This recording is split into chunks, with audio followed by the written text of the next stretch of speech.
Malayalam Bigg Boss season 7ലേക്ക് അഭിഷേക് വന്ന ഉടൻ തന്നെ അനുമോളോട് ചോദിച്ചത് ഒറ്റ കാര്യം മാത്രമാണ്. നിന്റെ പാവ എവിടെ? നിന്റെ പ്ലാച്ചി എവിടെ? നിനക്കെന്തിനാണ് ഈ ബിഗ് ബോസ് വീട്ടിൽ ഒരു പാവയുടെ ആവശ്യം? ഞാൻ ഇവിടുന്ന് പോകുമ്പോൾ ആ പ്ലാച്ചീനെ എനിക്ക് തരണം, ഞാൻ ആ പാവേനും കൊണ്ടാണ് പോകുക എന്ന് പറയുന്നുണ്ട്. അപ്പോൾ അനുമോൾ പറയുന്നുണ്ട് ഞാൻ തരില്ല എന്ന് പറയുന്നുണ്ട്. അപ്പോൾ അഭിഷേക് പറയുന്നുണ്ട് ഞാൻ എന്താണെങ്കിലും ആ പാവേനെയും കൊണ്ട് പോകാമെന്ന്. അപ്പോൾ അനുമോൾ പറയുന്നുണ്ട് എന്നാൽ ഞാൻ വരാമെന്ന്. നീ വരേണ്ട ആവശ്യമില്ല, നീ ഇവിടെ തന്നെ നിന്നോ, പക്ഷേ ആ പാവേനെയും കൊണ്ട് ഞാൻ പോകുമെന്ന് പറയുന്നുണ്ട്.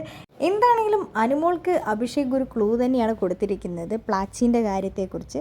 എന്താണെങ്കിലും ബിഗ് ബോസ് ഇട്ട എല്ലാ കുടുംബാംഗങ്ങളുടെ മുമ്പിൽ വെച്ചിട്ടാണ് പ്ലാച്ചിൻ്റെ കാര്യം ചോദിച്ചതും. നീ ഇവിടെ ഫുള്ള് കരച്ചിലാണല്ലോ എന്നൊക്കെ പറയുന്നുണ്ട്. അപ്പോൾ ലക്ഷ്മി അതിനെ സപ്പോർട്ട് ചെയ്ത് പറയുന്നുണ്ട് ഇവിടെ ഞങ്ങൾ വരുന്നത് വരെ ഇവിടെ ഫുള്ള് കരച്ചിലായിരുന്നു, ഞങ്ങൾ വന്നതിന് ശേഷമാണ് ഇപ്പോൾ കരച്ചിലൊക്കെ നിർത്തി ആളൊന്ന് സ്ട്രോങ് ആയതെന്ന്. നീ ഒരു അഭിനയ സിംഹമായിരുന്നല്ലോ, നീയല്ലേ പറഞ്ഞ് ഇവിടെ ഇൻ്റർവ്യൂവിന് വന്നപ്പോൾ ഇത് ഭയങ്കര ഈസിയുള്ള കാര്യമാണെന്ന്. ഇപ്പോൾ എങ്ങനെയുണ്ട് ആ അഭിപ്രായത്തോട് നീ ഇപ്പോൾ യോജിക്കുന്നുണ്ടോ? ആ അഭിപ്രായം മാറ്റിയോന്നൊക്കെ ചോദിക്കുന്നുണ്ട്.